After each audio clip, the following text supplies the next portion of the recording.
Lucas 2:33, nos dice la Escritura: José y su madre estaban maravillados de todo lo que se decía de él.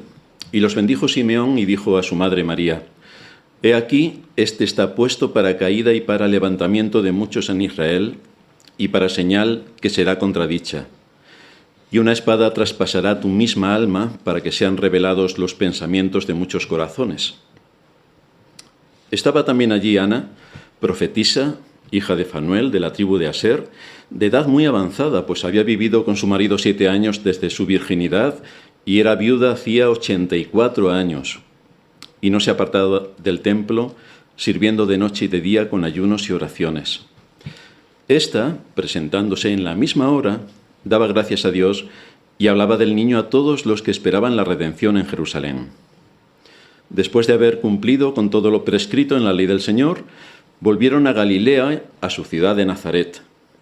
Y el niño crecía y se fortalecía y se llenaba de sabiduría, y la gracia de Dios era sobre él.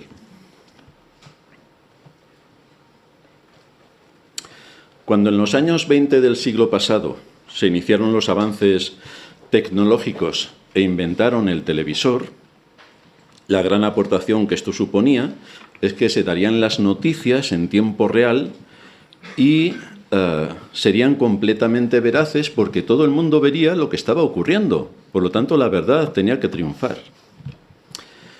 Cuando la prensa escrita comenzó a desarrollarse, expuso los mismos propósitos para contar a la población de forma veraz aquello que estaba ocurriendo. Cuando en la Reforma se iniciaron las universidades, su objetivo fue estudiar a Dios profundizando en su palabra. De hecho, las primeras universidades solo y exclusivamente estudiaban teología. Y después se amplió más para conocer la creación que Dios ha hecho. Es decir, tenemos que profundizar en todo lo que Dios ha manifestado a través de la creación y tenemos que profundizar en toda la obra de Dios. Este fue el propósito de las universidades. Cuando el movimiento reformado quiso hacer que los colegios fuesen gratuitos, el propósito fundamental es que los niños desde su más tierna infancia aprendieran a leer y a escribir para descubrir en el libro de los libros todo lo que enseñaba acerca de Dios y de su inmensa obra, tanto de la salvación como de la legislación, como su obra en la creación que nos envuelve. Y esto para contrarrestar todo lo que desde el mundo católico romano había, que es que tú no podías tener una Biblia en casa, salvo si querías morir en la hoguera. Si querías morir en la hoguera era una buena opción, pero estaba completamente prohibida. Pues en todo el contexto reformado, en los países reformados, se promovió el estudio de las Sagradas Escrituras y para que tú supieses qué es lo que realmente enseñaba las Escrituras, tenías que ir a aprender a leer. Y así se inició las escuelas gratuitas. En la misma palabra de Dios se nos habla de que tenemos que pagar impuestos. Pagad a todos lo que debéis. Al que impuesto, impuesto. Para que toda la estructura del Estado pueda cumplir con su papel de favorecer y atender a sus ciudadanos. Sin embargo, queridos hermanos, como el mundo es el mundo, Satanás es Satanás y el hombre es el hombre, de todo lo que hemos dicho, todo se manipuló y se corrompió. La televisión y la prensa escrita se han puesto al servicio del poder para lavar sus corrupciones y que nada parezca lo que realmente es, a la vez que manipulan completamente la opinión pública.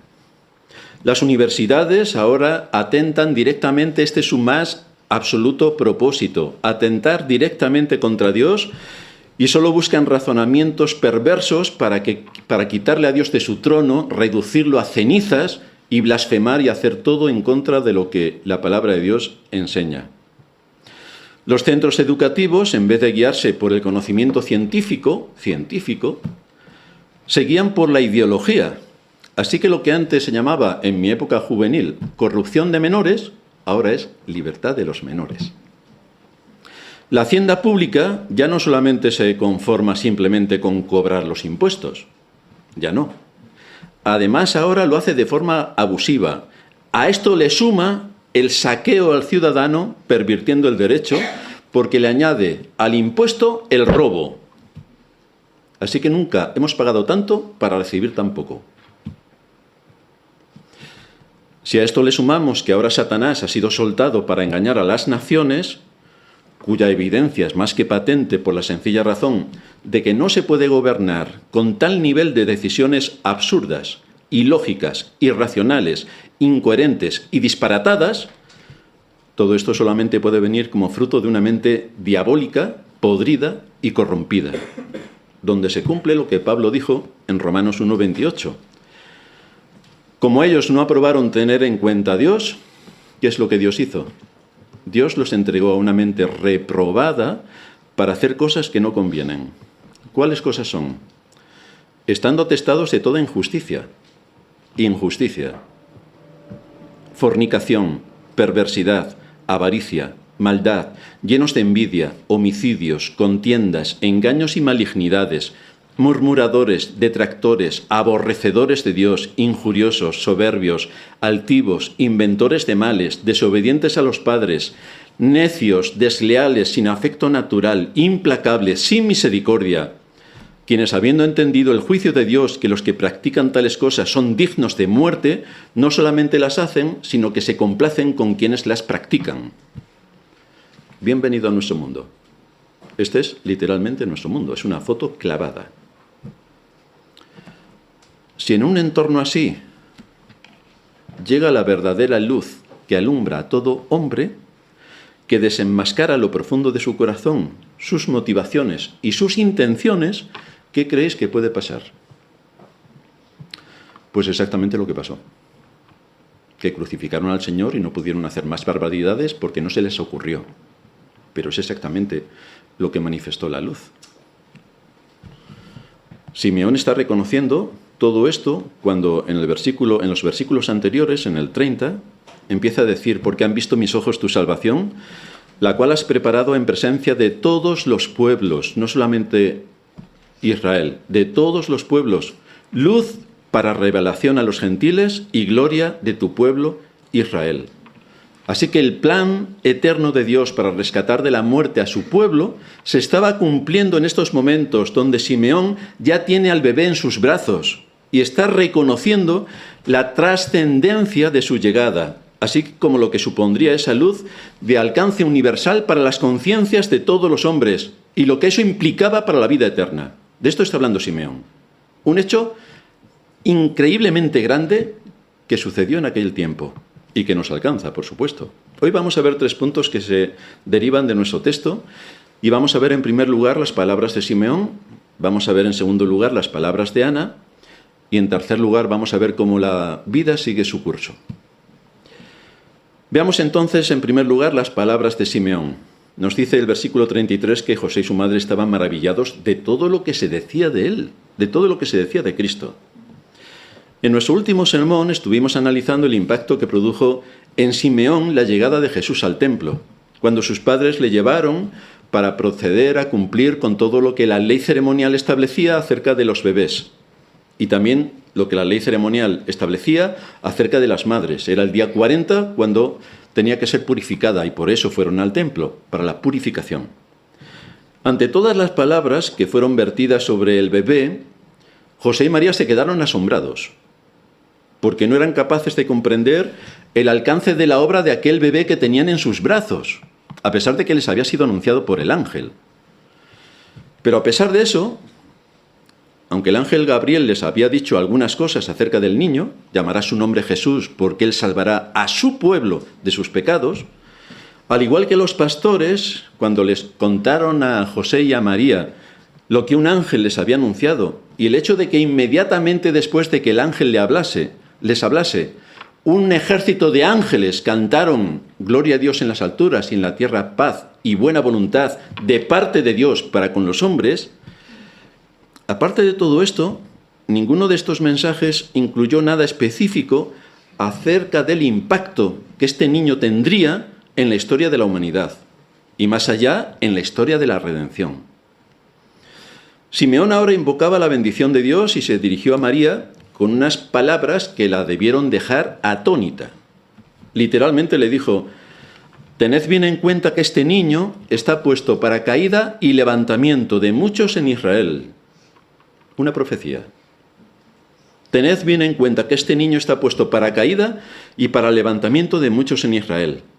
En otras palabras, la relación o disposición de una persona hacia Cristo sería completamente decisiva en cuanto a su destino eterno. Esto es lo que está diciéndole. Simeón está identificando lo que supone la llegada del Mesías para cada ser humano, lo que supone la llegada del Mesías.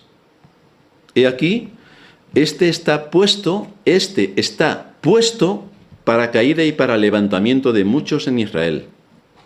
Y las palabras que pronunció Simeón no es para tomárselas a la ligera, porque el Mesías es presentado como piedra de tropiezo y como roca de salvación, es decir, dos cosas completamente dispares. Así se presenta el Mesías. Pero Simeón no se está inventando nada, sino que está citando al profeta Isaías. En Isaías capítulo 8, versículo 14, se nos dice: entonces él será por santuario, refiriéndose a Cristo, pero a las dos casas de Israel por piedra para tropezar y por tropezadero para caer y por lazo y por red al morador de Jerusalén. Este es el Mesías. Esto va a provocar un texto que más adelante usaría el apóstol Pablo en Romanos 9:33, como está escrito, dice Pablo: he aquí pongo en Sión piedra de tropiezo y roca de caída. Este es Cristo, y uno puede pensar, pero no venía para darnos salvación, no venía, no era una persona muy buena, que es para todos los buenos del mundo, que todos somos buenos, como todo el mundo sabe. El verbo que usa Simeón aquí, puesto, cuando dice este está puesto, define un designio divino. Es que ha sido puesto por Dios. Cristo no será causa accidental de división, sino que es un instrumento usado por Dios para este propósito, para caída. Es un instrumento usado por Dios para caída. Cristo será piedra de tropiezo para los incrédulos, aquellos que aborrecen el Evangelio, que blasfeman contra Dios, que actúan intencionadamente contra todos y cada uno de sus mandamientos, que desprecian todo cuanto Dios ha hecho en la historia universal, recogido en la persona de su Hijo, para traer la salvación. O bien aquellos que se llaman creyentes, pero que se apoyan en su propia justicia. No tienen por qué pedir perdón, porque se excusan de todo. No hay nada de lo que se tengan que arrepentir. También para aquellos que profanan a Dios y la adoración en sus falsos cultos, que son completamente idolátricos o profanos, como ocurre en la mayoría de las iglesias cristianas. Estos caerán ante la piedra que precisamente desecharon los edificadores, los religiosos, los que creían que tenían toda la verdad. Pues dice el Salmo 118 en el versículo 22, la piedra que desecharon los edificadores ha venido a ser cabeza del ángulo. Lo que no quisieron escuchar, lo que negaron, de lo que renegaron, resulta que era lo más importante. Pero no solamente Cristo será para caída, sino también para levantamiento, porque será una roca firme para los que creen por medio de la fe en el único que les puede salvar de una condenación eterna. Y así el salmo que hemos leído en la introducción, el Salmo 31, dice en el versículo 2, inclina a mí tu oído, líbrame pronto, sé tú mi roca fuerte y fortaleza para salvarme, porque tú eres mi roca y mi castillo, por tu nombre me guiarás y me encaminarás. ¿Y esto quién lo puede decir sino aquel que ha sido llamado por el Espíritu de Dios, que muestra su completa dependencia, que muestra su humildad, sometiéndose a lo que Dios está estableciendo en su palabra, y que dice, no tengo armas para luchar contra Dios, así que me rindo. Cristo se manifiesta como la resurrección y la vida, y esto es lo que vino a hacer para impartir a los suyos, la vida eterna. Esto es lo que vino a hacer. Esta afirmación de Simeón es bastante contundente, porque la predicación del Evangelio, si es una predicación rigurosa y fiel a la palabra, no trabaja en un terreno neutral. No escuchas la palabra y cuando te vas es como si nunca lo hubieras escuchado. No es así la fiel predicación del Evangelio. La misma gracia que salva a unos, condena a otros. Y esto no ocurre por una falta de misericordia que Dios tenga hacia toda la humanidad. Esto se debe a la rebelión que hay en el corazón del hombre, que rechaza con todas sus fuerzas la luz. No la puede soportar, porque si admitiera la luz, tendría que cambiar muchas cosas en su vida. Y la mayoría de los seres humanos no quiere cambiar nada. Quiere vivir según sus deseos, según sus placeres, sirviendo a su yo y siendo yo el único que gobierna. No permite que nada más se interponga en su camino. Esto es lo que vemos en nuestro entorno. Le hablas a la gente de lo que les espera en el día del juicio, ante el tribunal de Cristo. Y la gente se ríe.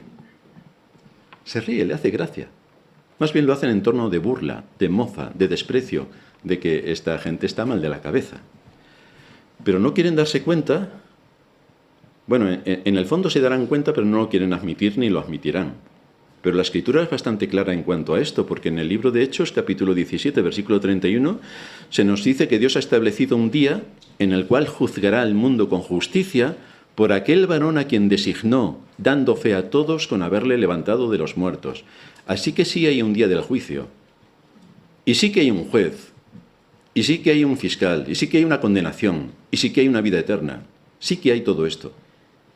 Este juicio universal contempla a todos los seres que han nacido en este mundo a lo largo de la historia. Da igual que fueran un bebé abortado, da igual. Todos los seres humanos que han venido a este mundo estarán delante del trono de Dios en el día del juicio. Y lo que se establece en este juicio es que la justicia reina. ¿Habéis visto esto cuántas veces en nuestra época con nuestros grandes políticos? En fin, voy a ahorrarme más adjetivos. Lo que ocurre en los juicios.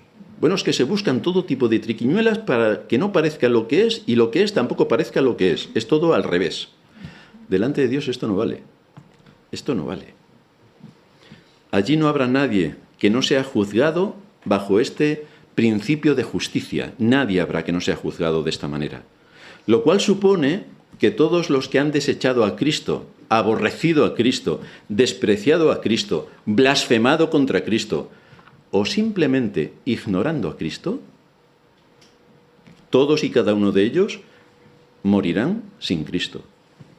Y esto es bastante peligroso, porque con quien únicamente nos podemos presentar delante de Dios, como todos sabemos, es con Cristo. Si nosotros no descansamos en Cristo y no tomamos a Cristo por la fe, y Cristo no es quien murió por nosotros, de nada vale lo que nosotros seamos o hayamos hecho o creamos que hemos hecho. De nada vale. Delante de Dios de nada vale. Por eso nos dice la Escritura, cuando uno muere sin Cristo, Hebreos 10:31, horrenda cosa es caer en manos del Dios vivo. Horrenda cosa. Es decir, no hay nada en tu peor pesadilla que pueda compararse a que te presentes delante de Dios sin Cristo. No hay nada más horrendo, porque lo único que te espera es un juicio severísimo de acuerdo a lo que tú has hecho durante toda tu vida y el lugar a donde vas que es imposible que tengas esperanza, porque cuando entres allí jamás saldrás. De manera que este anuncio del Evangelio, que se lleva a cabo a través de iglesias fieles y de creyentes temerosos de Dios, incluye no solamente el mensaje de salvación, sino también una severa advertencia para aquel que no escucha. Por eso Simeón dice, y para señal que será contradicha. Aquel que no quiere escuchar y que va en contra de Cristo, que va en contra de la revelación de las Escrituras, que va en contra de Dios, que le importa un comino, que le da igual. Pero Cristo es la encarnación de la palabra que da la vida. Él es la encarnación de la luz. Pero esta señal no será admirada en nuestro mundo, no será reconocida, sino que será contradicha y atacada. Por eso en el Evangelio de Juan nos dice que la luz vino al mundo y ¿qué ocurrió? Que los hombres amaron más las tinieblas que la luz. ¿Por qué? Sus obras. Efectivamente. Ahí tienes la foto, sus obras. ¿Y quién quiere sacar a la luz nuestras obras? Desde luego el ser humano no, las quiere esconder por todos los medios. No quiere que una luz como es la luz divina entre en su corazón y le diga en qué situación está.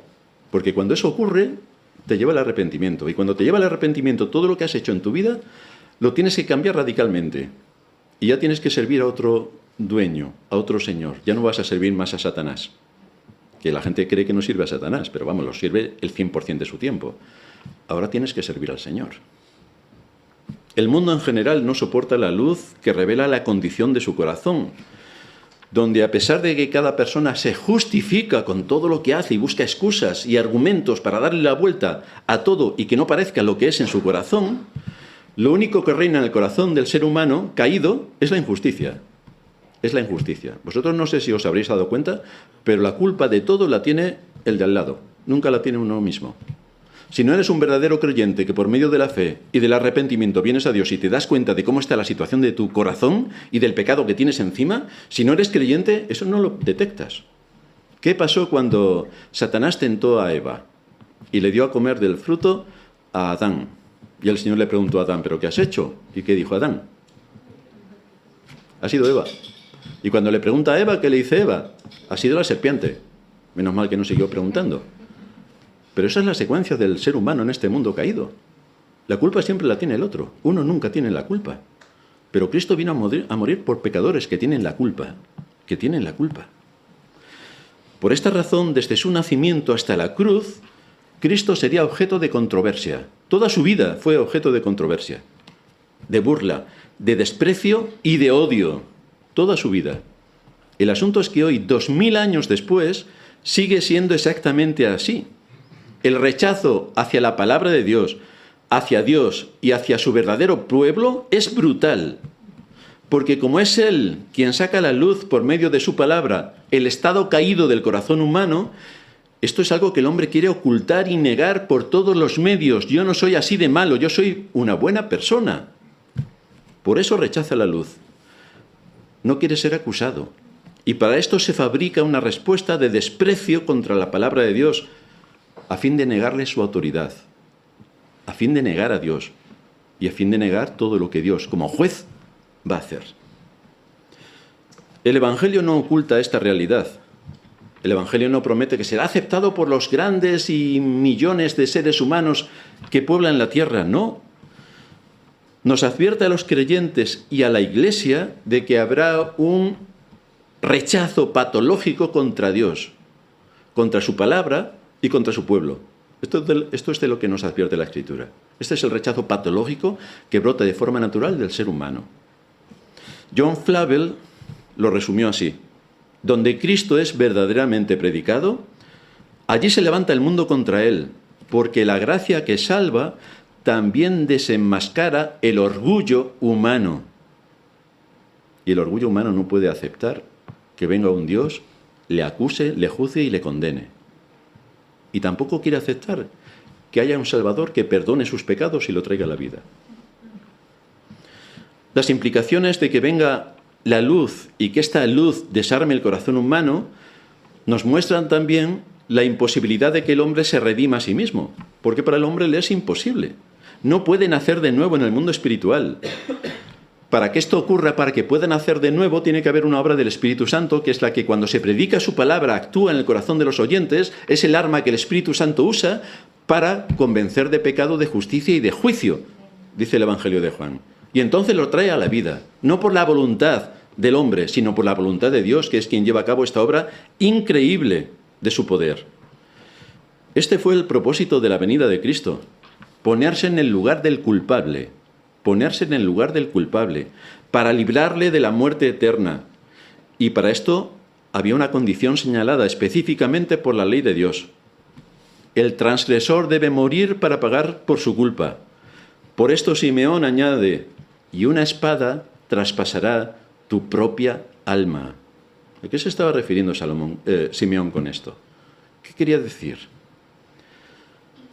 Para cumplir con las demandas de la ley divina y librar a su pueblo de la muerte eterna, Cristo nació porque tenía que morir. Ese fue el propósito de su nacimiento, el que tenía que morir. Esta es la parte más conmovedora del mensaje de Simeón, porque María no solamente vería el sufrimiento de su hijo, sino que participaría del sufrimiento de su hijo. Y todas las que aquí sois madres os podéis imaginar la escena de cómo aquel bebé que ha sido dado a luz y cuidado y anunciado por los ángeles, que traería salvación al pueblo de Dios, podría acabar crucificado en una cruz, en una situación de vergüenza y de deshonra increíble. De esto está hablando Simeón. La espada que partiría su alma. Por supuesto que la espada no tocaría su cuerpo, pero sí que tocaría su alma. La espada apunta a la cruz. Allí María vería morir a aquel que concibió por obra del Espíritu Santo. Así que la pregunta que debió hacerse es: ¿cómo sería posible que precisamente el Dios encarnado, todopoderoso, creador del cielo y de la tierra, que ha sido encarnado en este bebé, tuviera una vida de desprecio y conflictos continuos con la clase dirigente, que estos mismos religiosos le llevaran con acusaciones falsas para ejecutarlo clavándolo en la cruz? Menos mal que eran religiosos. Pero lo llevaron bajo 3 juicios falsos, con acusaciones falsas, cogiendo a testigos falsos para llevarlo a la cruz. Hombres de piedad intachable. Pues estos eran los de su época. ¿Cómo sería posible que este niño anunciado por el ángel como el santo ser que nacería, vería cortados sus días en la flor de la vida? ¿Cómo podría esto ser posible? Si debería tener todo lo magnífico de este mundo para cumplir con su propósito glorioso. Y todo ocurrió al revés.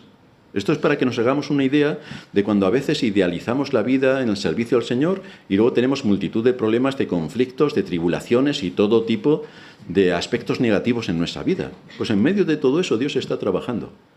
Como así lo hizo con el Señor, que llevó una vida terrible, lo hizo con los profetas, que casi ninguno murió de muerte natural, lo hizo con todos los apóstoles, que salvo Juan, ninguno murió de muerte natural. Así ocurrió a lo largo de la vida. Una espada iba a atravesar su alma. En realidad, como lo indica el original, significa una gran espada. Es decir, tendría un intensísimo dolor o una angustia terrible. Por lo tanto, estaba anunciando la muerte cruel a la que fue sometido el Señor. Una muerte cruel. Simeón está identificando aquí la profecía de Isaías 53. Pero en esos momentos ni María ni José se están dando cuenta de todo lo que implica las palabras de Simeón. Isaías 53:3, despreciado y desechado entre los hombres, varón de dolores, experimentado en quebrantos, está hablando de esto para llegar a la cruz. La crucifixión, tal y como la padeció nuestro Señor, era un instrumento de tortura y de muerte que fue ideado por los persas y perfeccionado por los romanos, porque los romanos eran unos cerebros para muchas cosas. De hecho, ya sabéis que muchas de las grandes arquitecturas que nos quedan después de 2000 años son romanas. La crucifixión se convirtió en la pena destinada a los esclavos, a los rebeldes, a los insurrectos y a los criminales considerados peligrosos contra el imperio. Pero el matiz que se le añadió es que era también no solamente un castigo penal, sino político. Así que la crucifixión buscaba dolor extremo. Esto en las convenciones que hay acerca de la guerra, dicen, bueno, si hay una guerra, pues hay que matar al enemigo. Pero no le hagas sufrir, le pegas un tiro y que se muera. Pero no le hagas sufrir. Pero no es esto lo que ocurrió aquí. Pretendía el dolor extremo, la humillación pública, despojar al condenado de todo honor y presentarlo como un maldito delante de la sociedad. Y aquí se cumplió la escritura. Maldito todo aquel que es colgado en un madero. Deuteronomio 21:23, que luego Pablo lo explica en Gálatas 3:13. Todo esto se cumplió en Cristo. Esta es la espada profunda y dolorosísima que recibió María.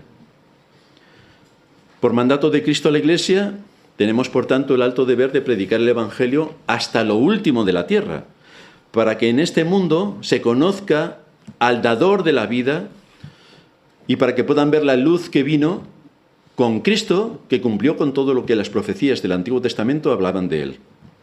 Pero este mundo persiste en servir a quien tiene el imperio de la muerte. Persiste al diablo. Está en su entorno natural. Por nuestra propia naturaleza caída, lo que más se adapta a nosotros es el mal, es servir a Satanás. Para servir a Satanás no tenemos que ir a estudiar a Oxford. De forma natural sale. Ahora, para servir al Señor tenemos que estudiar la Escritura con profundidad, con rigor, con tesón, dedicándonos una cantidad de tiempo increíble a ver si se nos queda algo de los principios de justicia que se establecen en nuestra conciencia y que podamos de esta manera defendernos del maligno. Pero para ir corriendo con el maligno no hace falta estudiar. Así nos vamos corriendo y con toda nuestra mente enfocada a este asunto. Así está este mundo. De manera que nos quedamos perplejos cuando estamos evangelizando y vemos cómo las personas, en vez de tomarse en serio un asunto tan trascendental, algo que tiene que ver con la vida y la muerte, si tuvieran un médico delante y estuvieran enfermos, rápidamente al médico, bueno, Miguel, Enis, Juanjo, Aranís, estaremos pensando, por favor, que le digan algo para ser curados. Necesitamos el médico que nos cure, que nos dé la pócima milagrosa. Necesitamos. Pero cuando hablas de este tema de la vida y de la muerte que tiene que ver con la salvación eterna o con la condenación eterna, a la gente no le interesa. No le interesa el médico. No le interesa el mensaje. No le interesa nada de Dios. Quieren seguir los propios deseos de su corazón. Quieren cerrar sus ojos a la realidad. Desprecian y se burlan de lo que se expone sobre su situación de culpabilidad delante de la ley de Dios y quieren ser ignorantes del castigo que les espera. No quieren saber algo acerca de la puerta que les va a dar esperanza, que es Cristo. No quieren saber nada de la vida eterna. No, lo desechan. Por eso cuando se expone la palabra nos encontramos el cumplimiento de estas palabras de Simeón, para que sean revelados los pensamientos de muchos corazones. Ante la luz del Evangelio son revelados los pensamientos de muchos corazones. Aquí se nos da el propósito divino detrás de toda esta enseñanza. Cristo desenmascara el corazón.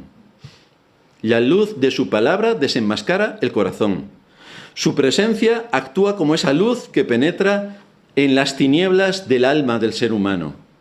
Por eso nos dice el escritor a los Hebreos, capítulo 4, versículo 12, que la palabra de Dios es viva y eficaz y más cortante que toda espada de dos filos y penetra hasta partir el alma y el espíritu, las coyunturas y los tuétanos y discierne los pensamientos y las intenciones del corazón. No hay nada que no quede desnudo y abierto en su presencia. No hay nada que quede escondido. Todo aparece a la luz. Por eso no habrá nadie en el día del juicio que pueda defender a un ser humano, sino solo Cristo. Porque todo está abierto y desnudo delante de Él. Todos aquellos que no estén en Cristo, sus propios hechos los delatarán y serán justamente juzgados y justamente condenados por esa razón.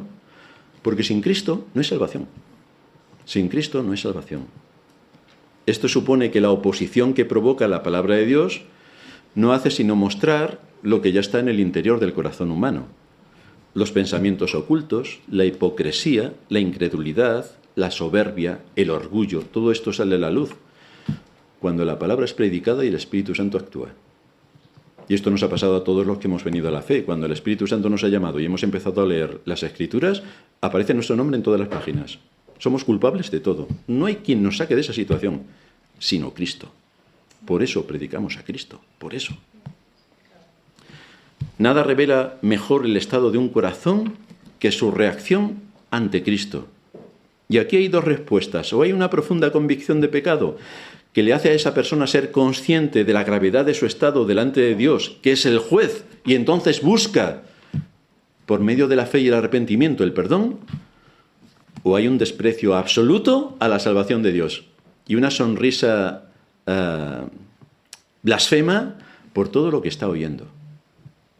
Pero esta es precisamente una de las funciones del Evangelio. Dice Pablo en 2 Corintios 2:16, a estos ciertamente olor de muerte para muerte y a aquellos los que creen olor de vida para vida. Así que el Evangelio produce los dos efectos. O te mata o te sana. Pero no hay estado neutral. No existe Suiza. No hay estado neutral. Allí donde Cristo es predicado fielmente, los corazones se manifiestan. Algunos se humillan, otros se endurecen. Unos se arrepienten, otros blasfeman. Pero a nadie deja indiferente. De este modo, Dios cumple su propósito de juicio y de gracia en un mismo acto de revelación a través de su palabra. Su palabra es predicada y esto produce. Por medio de esta actitud hacia Cristo, los hombres están revelando las intenciones y los pensamientos de su corazón. Mostrarán si están a favor de Cristo o en contra. Porque en este asunto, repito, la neutralidad es imposible. O estás o no estás, lo dice el mismo Señor en Lucas 11:23. El que no es conmigo, contra mí es. Y el que conmigo no recoge, desparrama. Así que no hay otra opción. O estás o no estás. Si Simeón expuso todas estas palabras tan notables y que debieron impactar en el corazón tanto de José como de María, aunque antes no habían entendido nada, pero Simeón sí que habló de cosas bastante profundas, en segundo lugar vamos a ver las palabras de Ana. Nos dice el versículo 36 que estaba también allí Ana, profetisa, hija de Fanuel, de la tribu de Aser, de edad muy avanzada, pues había vivido con su marido 7 años desde su virginidad, y era viuda hacía 84 años, y no se apartaba del templo, sirviendo de noche y de día con ayunos y oraciones. ¿Quién era esta Ana? Porque siempre hay que estudiar los personajes que van apareciendo en las Escrituras. Y sobre todo que aparezcan nombres de mujeres en una sociedad que era más bien machista, pues es digno de honor, porque como la Escritura le da el honor que le corresponde a la mujer. Su nombre significa gracia. Era viuda, como el texto dice, desde hacía 84 años. Llevaba 7 años casada cuando murió su marido. Teniendo en cuenta más o menos que en aquella época se casaban con unos 13 años, si lo sumamos 7 del casamiento, de que estuvo con su marido, tenemos 20 años, si lo sumamos 84, tenemos una anciana de 104 años. En la traducción griega del nombre hebreo, más conocido como Penuel, porque dice que era viuda, hija de Fanuel, en la traducción griega viene Penuel, pero también se escribe Peniel, que es como lo tenemos en nuestra Biblia. Y recordaréis que Jacob, al volver a su tierra, fue dejado solo junto al río, allí luchó contra el ángel del Señor, y su nombre fue cambiado de Jacob, que significa engañador, a Israel, que significa príncipe. En Génesis 32:30 se nos narra la secuencia que llamó Jacob el nombre de aquel lugar Peniel, porque dijo: vi a Dios cara a cara y fue librada mi alma. Pues Ana pertenecía a la tribu de Aser. Aser era el segundo hijo de Zilpa, la esclava de Lea. Fue llamado Aser, que significa feliz, porque su nacimiento hizo feliz a Lea. Era el octavo hijo de Jacob. Pero esto nos muestra una cuestión importante. La presencia de un miembro de la tribu de Aser, que vive en Jerusalén, muestra que las 10 tribus del norte, que fueron completamente castigadas por Dios y arrancadas de su territorio, aunque desaparecieron como institución nacional, no se perdieron completamente todos sus miembros, sino como en este caso esta mujer pertenecía a esa tribu. Así que el hecho de que Lucas sepa a qué tribu pertenece Ana indica que los judíos estaban conservando los registros de las familias de una manera muy exhaustiva y tenían la genealogía de todos ellos. Por eso fue necesario que el nacimiento del Señor se llevara a cabo de una manera oficial, para que nadie dudase de su genealogía, que era algo que los judíos lo tenían muy en cuenta. Y por eso aparece en el primer capítulo de Mateo la genealogía del Señor. Pues aquí Lucas también enlaza el asunto para saber quién era esta Ana y a qué genealogía pertenecía. De Ana se nos dice que era muy anciana, literalmente de edad muy avanzada. Claro que con 104 años más o menos que tenía, pues podemos imaginarnos que no teniendo médicos que te diesen pastillas para morirte, pues es normal que llegase a esa edad. En una sociedad donde ser viuda era símbolo de desamparo, como era la sociedad judía, resulta que Ana convierte su dolor en servicio al Señor. 84 años viuda. Fijaos que no hay ningún texto que mencione que se quejase de su condición, a pesar de que era una clase o pertenecía a una clase social marginada solo por ser viuda. No se queja. Tampoco busca consuelo en el mundo, sino en el servicio a Dios. Por eso nos indica el texto que nunca se apartaba del templo. Nunca se apartaba del templo. Y esta expresión hay que considerarla una hipérbole. Significa que ella acudía al templo de forma regular. No es que siempre estaba allí o que vivía allí dentro, sino que su actividad natural del día a día era atender las necesidades que pudiera haber en el templo en todos los ámbitos donde ella como mujer pudiera participar. Pero allí estaba. Estaba presente tanto en los cultos públicos como en las actividades propias que podían tener y darse en el templo y que tenían que ver con ayuda a los necesitados o 1000 cosas que hay en un templo que tenga una gran concurrencia. Pero lo que identifica la actitud de esta anciana es la forma en la que se nos indica que estaba en el templo continuamente con ayunos y oraciones.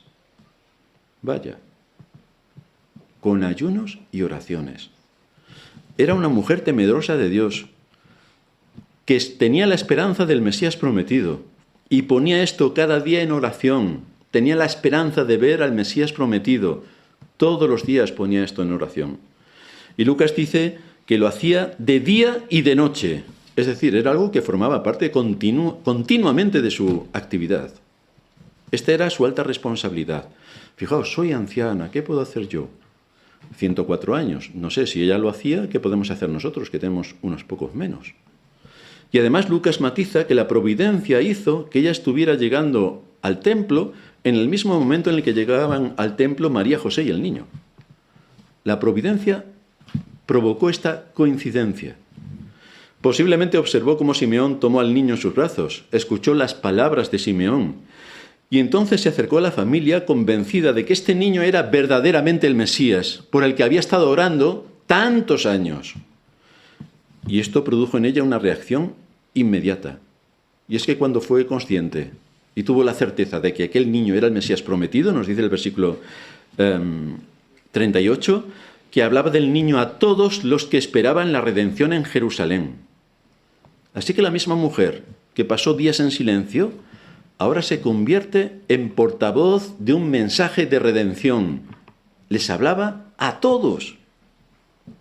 Pero fijaos, a todos los que esperaban la redención, no a todos a secas, no a todos a secas.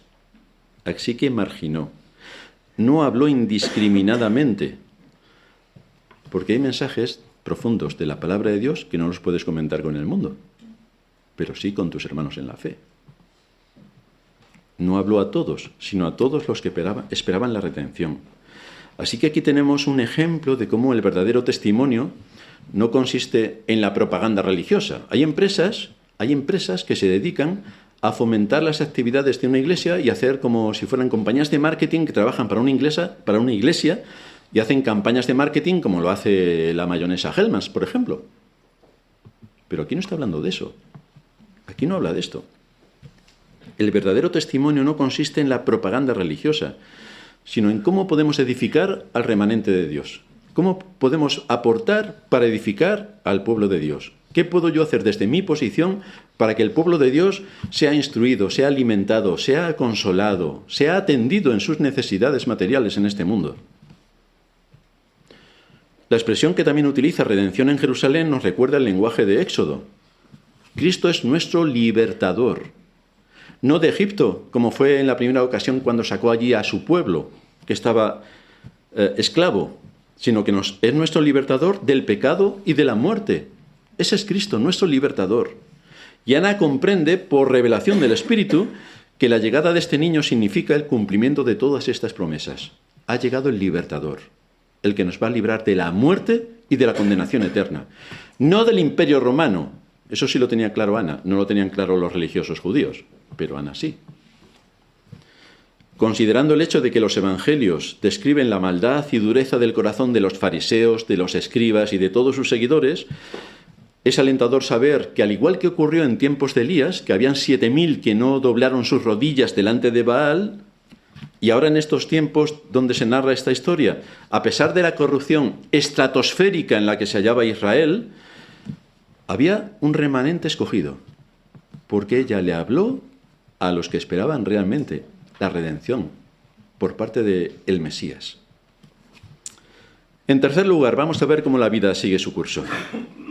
Después de haber cumplido con todo lo prescrito en la ley del Señor, volvieron a Galilea, a su ciudad de Nazaret. Así que Lucas enfatiza el hecho de que la conducta de José y María estaba en armonía con la ley de Dios. Cumplieron todo lo que la ley de Dios establecía. Obedecieron a la ley de Dios. Esto es impresionante, porque hoy se lo cuentas esto a los evangelicoides y vamos, esto es fantasías animadas de ayer y hoy, pero vemos un ejemplo aquí de cómo ellos cumplieron con todo lo que la ley de Dios establecía. Como podemos observar en nuestra época, parece que la ley de Dios no existe, a tenor de que quienes se llaman cristianos no la pueden enumerar. No saben cuál es el primer mandamiento, el segundo, el tercero y el 10º. No lo saben. Pero son cristianos, dicen ellos. Para otros que también se llaman cristianos, la relativizan por completo como si no fuera para nosotros, porque es que estamos en la época de la gracia, y en la época de la gracia la ley no sirve. Es decir, puedes matar a tu vecino, que como no estamos bajo la ley, sino bajo la gracia, no pasa nada. Para otro grupo de cristianos, un mandamiento como es el 4º, que nos obliga a guardar el día de reposo para santificarlo, lo manipulan con un texto de Pablo que habla de las fiestas ceremoniales, no de la ley moral, sino de las fiestas ceremoniales, y entonces nos dicen que no hay por qué guardar el día de reposo porque todos los días son iguales. No hay que guardar el día de reposo porque todos los días son días de reposo. Es decir, sobre lo que un mandamiento explícitamente enseña, llegan hábilmente los que se llaman cristianos y lo derriban. Pero justo para hacer en el día del Señor lo que no se puede hacer en el día del Señor. Aquí el tema tiene otro matiz. Si todos los días son iguales, como ellos argumentan, y si fueran coherentes, y les diera por pensar un poco, algo completamente fuera de el sentido común, si todos los días son del Señor, no deberían hacer ninguno de esos días lo que el mandamiento prohíbe. Pero resulta que hacen todos esos días lo que el mandamiento prohíbe y el día del Señor también. Pero si son todos los días iguales al día del Señor, ¿por qué no hacen todos los días lo que se hace en el día del Señor? ¿Por qué van a lo contrario y no a favor de lo que dice el mandamiento? Pues para esto habría que pensar. Y queridos hermanos, aunque en nuestra época ya no nos ponemos sombrero, como hace un siglo que sí se ponía un sombrero, la cabeza por lo menos le servía para algo. Pero en nuestra época ni esas. Así estamos. Lucas sigue narrando que habiendo cumplido todo lo requerido por la ley, volvieron a Galilea. Pero aquí hay que hacer una observación, porque Lucas no está queriendo decir que después de los hechos del día 40, que es lo que les llevó al templo para el tema ceremonial de los 40 días de la mujer embarazada, no está diciendo que el día 40 la familia inmediatamente emprendió el regreso hacia Nazaret. Nos está diciendo otra cosa distinta, porque debemos tener en cuenta que el relato de Mateo, que Lucas omite, porque los evangelistas nos transmiten lo que ellos consideraban importante según su criterio, omite, por ejemplo, la visita de los magos, que sí que la menciona Mateo y que es en la que entraremos en nuestro próximo sermón de esta serie. Omite la huida a Egipto, omite la matanza de los niños y omite el regreso de José, María y su hijo de Egipto, y luego como nuevamente llegan a Nazaret. Así que los hechos narrados en los otros evangelios son complementarios de lo que aquí está enseñando Lucas. Entonces hay que ser bastante absurdo y por supuesto ignorante para decir, mira cómo la Biblia se contradice. No, es que este hombre te está contando unas cosas y Mateo te cuenta otras. Lucas no habla de la genealogía de Cristo, pero Mateo sí. Lucas te habla de la presentación en el templo, pero Mateo te habla de lo que ocurrió después. Entonces son complementarios en todo lo que nos están exponiendo. No hay ninguna contradicción como los enemigos de la fe nos imputan.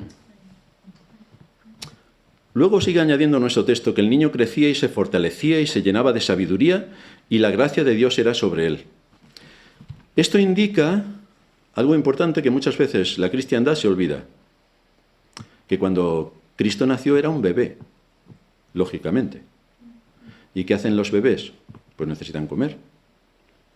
¿Y cuál es lo siguiente que empiezan a hacer los bebés? Pues empiezan a decir papá y mamá. Y luego empiezan a gatear. Y luego ya se ponen de pie. Entonces, cuando nació el Señor, no sabía ya 3 idiomas o 5 idiomas. No se puso de pie el primer día que nació, sino que todo fue progresivo. Era un bebé. Y todo se desarrolló de forma natural. Así que, en primer lugar, el Señor era normal como otro bebé. En su mayor parte se parecía al desarrollo de cualquier otro niño, pero con un matiz que nos ilustra Hebreos 4:15. Fue tentado en todo como nosotros. La naturaleza humana de Cristo es negada en muchos casos. Por ejemplo, como hombre había ciertas cosas que según su naturaleza humana Jesús no sabía, las tuvo que aprender a hablar, porque era un bebé y los bebés cuando vienen a este mundo no saben hablar, tienen que aprender. Pues es algo que el Señor tuvo que aprender, a hablar en el idioma arameo, en este caso, que se hablaba en el contexto cultural donde él nació. Tuvo que crecer. Y esto no solamente en su aspecto físico, no solamente tuvo que pasar 1 mes, 6 meses, 1 año, 2 años e ir creciendo, sino también en su aspecto intelectual. Porque cuando el Señor nació, no era el más inteligente de todos los hombres, era un bebé. Nos dice Hebreos 5:8 que aunque era hijo, por lo que padeció, aprendió la obediencia. Aprendió. Así que tuvo que aprender. Tuvo que aprender. Los que niegan esto están en peligro de adquirir la mentalidad de algunos autores de los libros apócrifos. Como sabéis, los libros apócrifos los introduce la Iglesia de Roma para revertir todos los principios y doctrinas fundamentales de las Escrituras, pero no forman parte de las Escrituras. De hecho, la misma Iglesia de Roma en su Biblia Nácar Colunga, cada vez que empieza uno de estos libros, pone libro apócrifo. Es decir, no lo tengas en cuenta, pero ellos sí que lo tienen en cuenta. Y así lo han demostrado a la humanidad. Pues los libros apócrifos presentan a Jesús, aún en su naturaleza humana, como omnisciente y omnipotente, cuando era un bebé o cuando era un niño.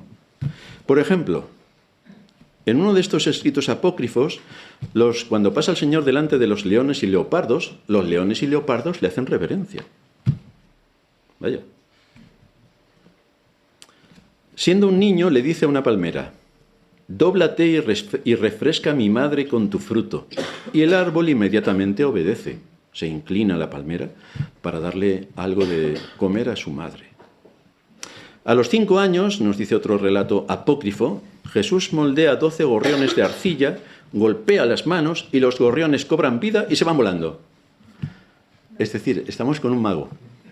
Vamos al circo, tenemos los leones, los leopardos, los elefantes, las palmeras y la magia. Cualquiera que sea un poco entendido en las Escrituras ve que esto es completamente contrario al principio de la Escritura, porque el Señor, ya dije la semana pasada, que podía haber hecho resucitar a su padre, que se murió en una edad cuando él era joven y era el cabeza de la familia, y no lo hizo. Resucitó a otras muchas personas, pero no a su padre terrenal. Entonces ninguno de los milagros que hizo el Señor era para satisfacer su ego, sino para servir a su padre. Así que por supuesto que esto que mencionan los libros apócrifos es completamente desechable porque contraviene todo el principio de las Escrituras y la esencia misma de lo que significa nuestro Señor. En segundo lugar, crecía también de forma física. Nos dice que Jesús crecía y se fortalecía. Y es curioso observar cómo Lucas, que era médico, atiende este detalle. El niño estaba creciendo de acuerdo a lo normal por el que crecían los niños a lo largo de toda la historia. Y Lucas, como médico, lo observa. Está relatando lo que es natural en el desarrollo de la vida humana. El niño crecía y adquiría todas las destrezas de acuerdo a su edad. En tercer lugar, un aspecto espiritual. Lucas escribe: el niño crecía y se fortalecía y se llenaba de sabiduría. Esto indica un proceso. Usa el tiempo presente del participio. Y esto indica que este desarrollo en su sabiduría era gradual. Era gradual, un proceso que ocurría día tras día, mes tras mes, año tras año. Era gradual, así crecía el Señor. Fue en esa sabiduría que estaba constantemente creciendo y adquiriendo conocimiento, por lo que luego pudo hacer todo lo que pudo hacer como el Dios encarnado. Pero esto tuvo un proceso, como ser humano también que era. Era el Dios eterno, pero era también hijo del hombre. En cuarto lugar, era receptor de la gracia de Dios, porque se nos dice que la gracia de Dios era sobre él, de una manera especial. Dios le manifestaba su favor, su amor y todo lo que necesitaba para ir cumpliendo con el desarrollo natural de un hombre que sería el que llevaría a cabo la obra más increíble que se llevó a cabo en el mundo. Pero volviendo nuevamente al texto de Hebreos 4:15, hay una nota muy importante, y es que vivió sin pecado. Vivió sin pecado. Fue tentado en todo, igual que nosotros, pero sin pecado. Algo que ninguno de nosotros puede decir. Si hemos sido tentados o no tentados, el pecado nos domina. Además, nuestra propia naturaleza ya es así. Cosa que en el caso de nuestro Señor no era así. Era perfecto en todos sus caminos. De manera que el desarrollo de este niño era perfecto.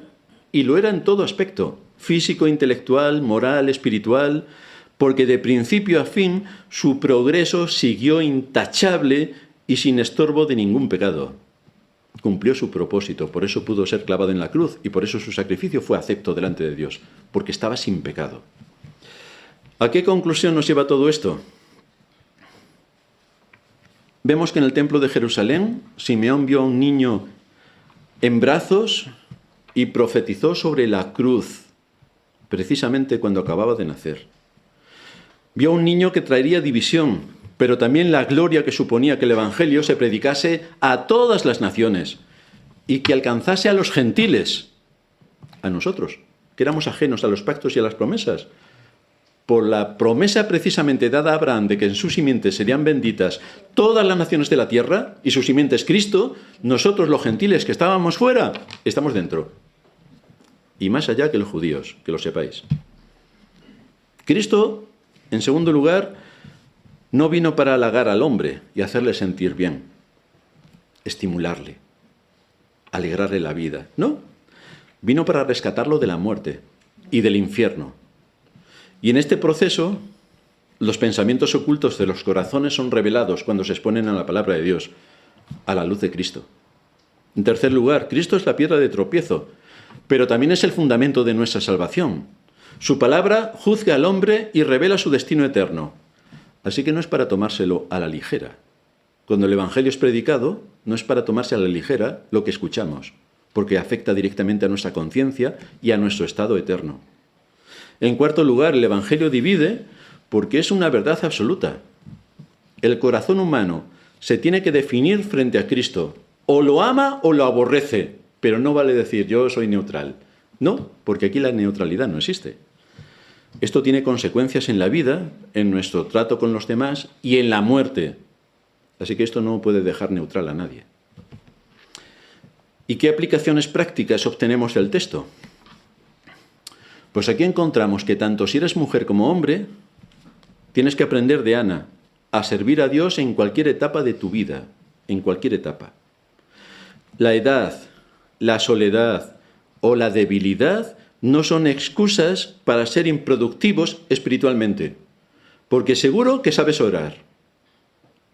Pues si tu edad o tu enfermedad o tu imposibilidad física te impiden hacer otra cosa, ora. Porque es lo más importante que puede hacer el pueblo de Dios. Orar de acuerdo a la voluntad de Dios, para sostener a la Iglesia y para que el Evangelio prospere a lo largo y ancho de este mundo a través del mensaje de salvación, que continuamente se expone a través del pueblo de Dios.